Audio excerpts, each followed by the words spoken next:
Okay, this is interview number 11. We've got a primary care pharmacist who's been qualified over 5 years, has worked over 5 years as a primary care pharmacist. They have their IP and diploma. So starting with the questions. Are you aware of the recommendations regarding supported self-management of asthma in the BPS 153 British guideline? I think so, yeah. And to what extent do you think the recommendations on supported self-management of asthma in this guideline are being implemented? I don't think they're being fully implemented. Yep, that's fine. And regarding self-management of asthma, what advice would you offer patients?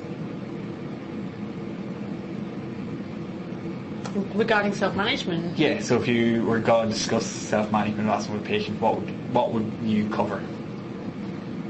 Okay, so I would make sure that their inhaler technique was okay and they knew the differences between their inhalers, so their preventer and their as and when required. And if they're needing their as and when required more often, increasingly so, then I would suggest to them that they needed to make an appointment to get their therapy reviewed. Yeah. I can't recall whether the self-management allowed people to up their steroid or not. I remember SMART back in the day with Symbicort, but I can't remember, because I've not done asthma for a while, whether you kind of allow patients to up their inhaled corticosteroids. Yeah, that is in some of the management plans. Okay. They had one. Okay. That's been discussed.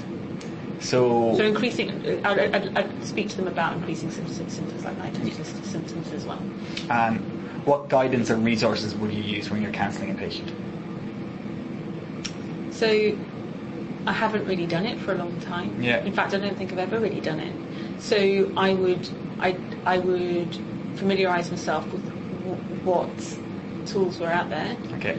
And I would make sure that, so if we'd done a care plan of self-management plan, I would make sure that the patient had either had that to refer to, whether that be either a hard copy or an electronic copy. And I don't know if there are any resources on the BTS guidelines or not. Yeah. But I'd make sure that the patient has something to refer to. Yeah. Patient information leaflets and useful websites. Yeah. But I don't know what those resources are. No, that's fine. Do you know what to advise if a patient asthma is not controlled and they're at risk of an attack?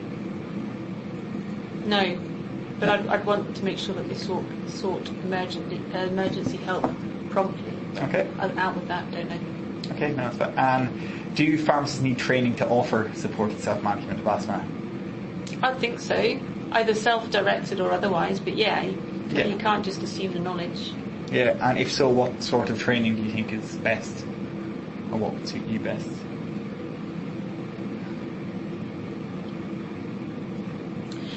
So I suppose if I was giving someone self-supported management, would that be in the context of like a patient-facing clinic, or are you talking of... Yeah, so if I was doing that as a patient group, I'd probably want some peer support. So ideally either an evening training, so I could get to there if I was unable to get it at peer review. Yeah. But I'd want to be able to link in with peer support, even if it was just, signposted electronically. I'd still want the network out there for peer support. Okay, and have you had any additional training or undergone additional study? In terms of respiratory, not since my diploma, not since 2006. Okay, and whose role is it to advise patients on supported self-management of asthma? I would say it's within the MDT, so within the practice-based MDT, or if the patient was being seen by respiratory. So anyone involved in the person's respiratory reviews and management, whether that be practice nurse, practice pharmacist, GP, respiratory consultant, respiratory ANP. Yeah. So all healthcare professionals who come in contact with the patient? Yes. Yeah. How confident are you that you could offer supported self-management? Right at the moment, I would want to go and I want to upskill myself, improve myself, but I don't see why I wouldn't be able to do that. Okay. If that was something that was expected of me. Okay. And then, because you haven't offered it in a while, you won't have encountered any problems then? No. Offering it. What do you think are the benefits or drawbacks of offering supported self-management? Okay, so the benefits would be that the patient can take ownership and control of their disease state.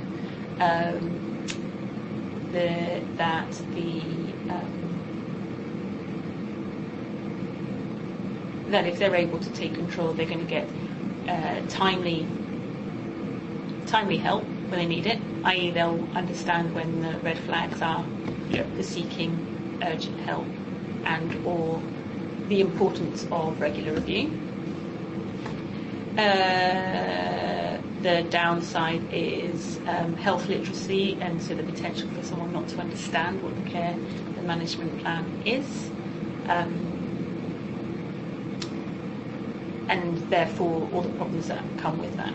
Yeah, no, fine. Do you feel motivated to offer supported self-management of asthma? I would do if I was managing asthma. Yeah.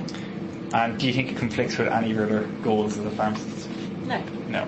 Do you think it conflicts with any goals of the NHS or the business? No. I think in fact it supports the kind of keeping healthcare at home. Yeah. And how often do you offer support self-management? I don't. No. Any reasons for not offering support self-management? I don't work in that patient group. That's great. Are there any triggers that would prompt you to offer supported self-management of asthma? I suppose if I came across a patient with asthma,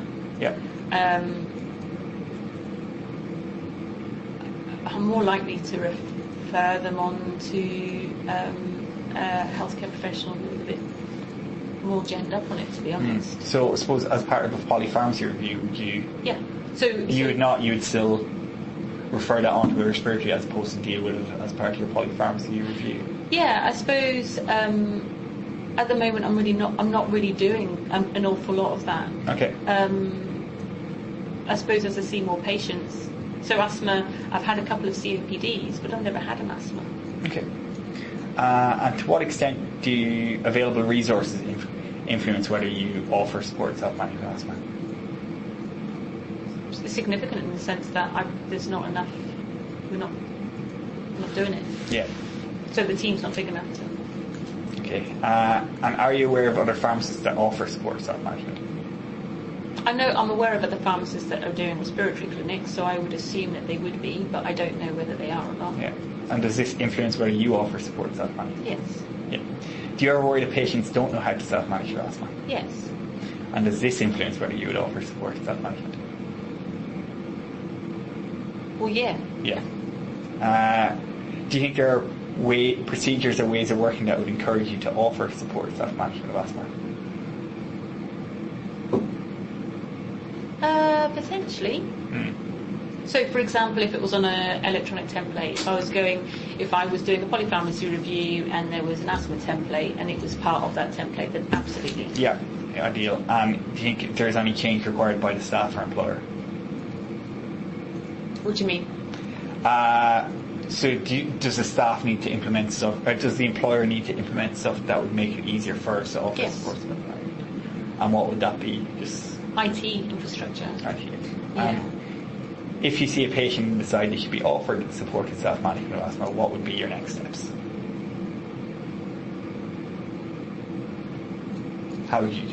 What would be your process if they came in and you were like, let's undergo some?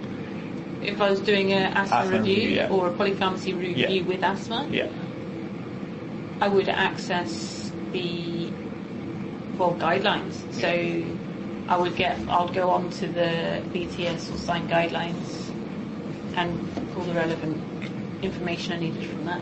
Perfect. And is there anything else you'd like to add? No. Perfect. Thank you. And that's the end of that interview.